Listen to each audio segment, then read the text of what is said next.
Monsieur le Premier ministre. Est-ce que vous comptez sortir les gants de boxe avec le nouveau chef de l'opposition?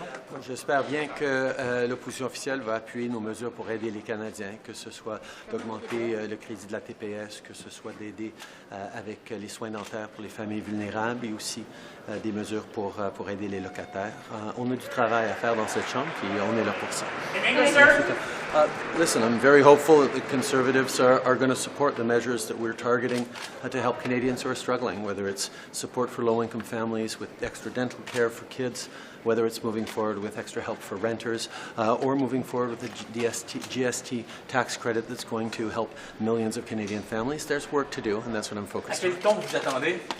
Can you talk about Ukraine and its response and your call?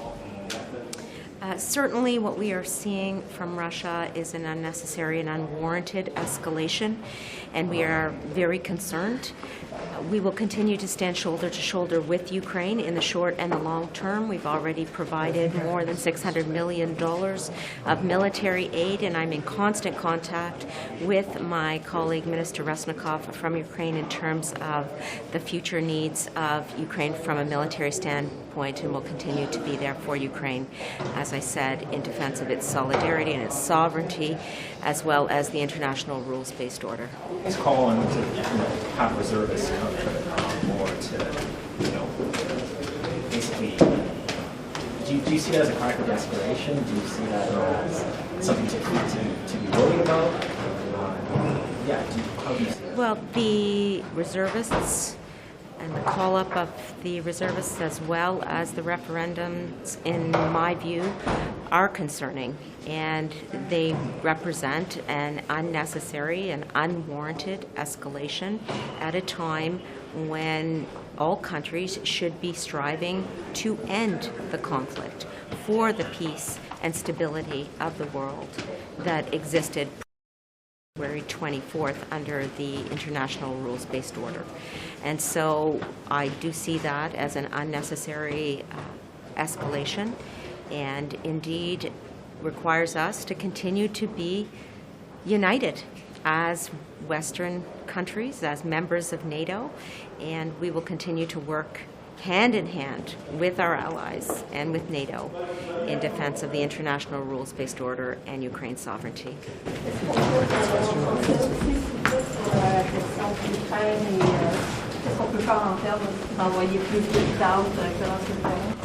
C'est une bonne question, bien sûr.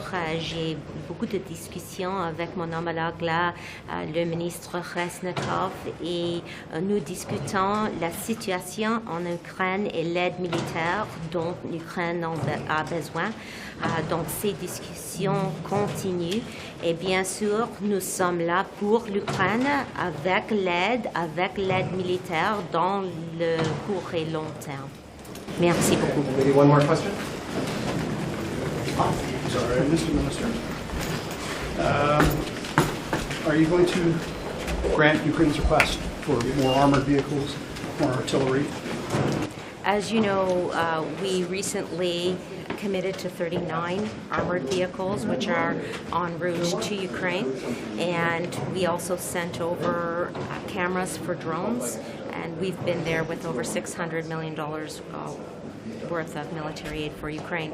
In terms of the next steps of military aid, I'm in constant communication with Minister Resnikov, including this week, and will be continuing the discussions next week.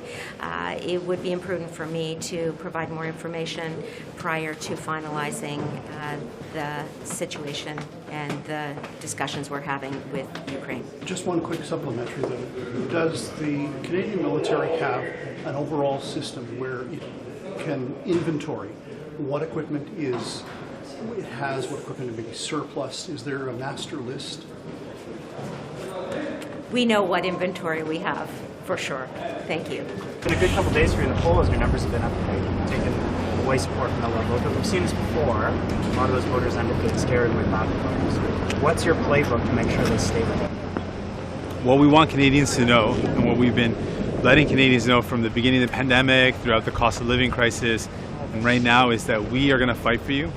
We have forced this government, a government that had told Canadians that it was not their fault and that inflation is worse in other countries, as if that was going to help people pay for their groceries. And we've got a Conservative government that thinks you can opt out of inflation by buying cryptocurrency, which sounds ludicrous, but it's literally what he said. And then cryptocurrency crashed and people lost their life savings. We are focused on getting people real support, real respect, and we've done that today with the bills in the House right now, dental, rental, and GST rebate. These are all things we force the government to do, and we'll continue to fight for people. Have you determined what your next potential red line to do with the Liberals? Obviously you're pleased with dental care, at least to start with the dental care. What's the next step to make sure that the agreement continues to go forward? The next phases are going to be the full permanent national program for dental care, including seniors, people living with disabilities, and kids 18 and under. So that's going to be the next thing we want to see happen by the end of year 2023. Along the way, there'll be a number of things that we continue to push for, whether it's on housing or healthcare.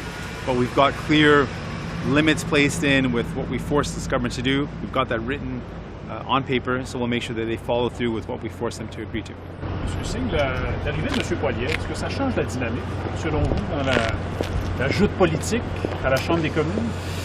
Ça continue le même jeu politique qu'on a déjà vu avec les conservateurs et les libéraux. Souvent avec les conservateurs, ils attaquent les gouvernements, les libéraux, seulement parce qu'ils sont des libéraux, au lieu de cibler les priorités des familles.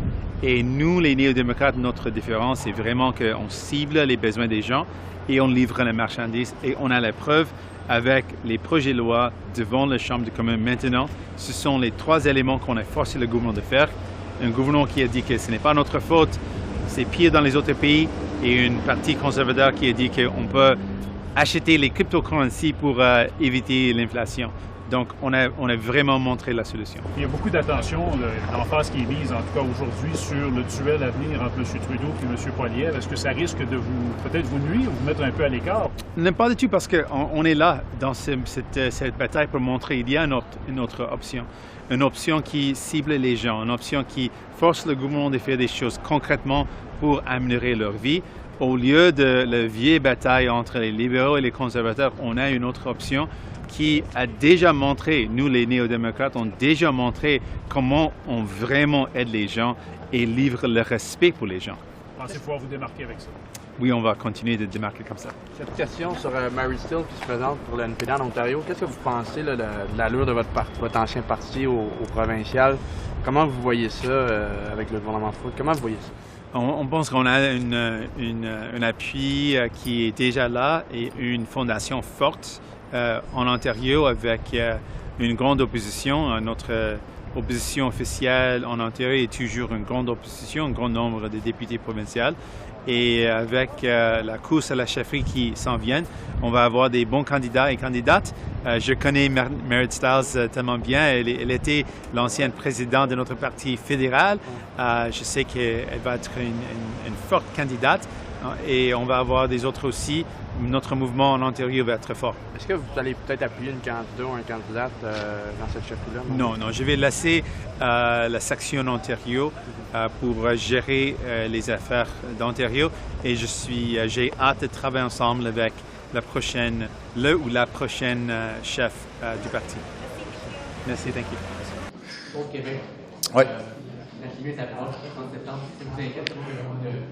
Oui, bien c'est sûr. Actuellement, le problème avec tout le dossier du pont de Québec, c'est que depuis 2019, on a accepté la proposition des libéraux de faire confiance à M. Charest pour négocier, ce que M. Charest fait. Mais là, actuellement, il y a un problème. La négociation ne fonctionne pas et les dates, les échéances avancent. Donc, pour nous, c'est clair que la responsabilité première revient au gouvernement fédéral. Donc, M. Duclos, qui est ministre de la région de Québec, devrait sortir et s'organiser pour trouver une solution. C'est à lui de régler le problème. Merci. Good.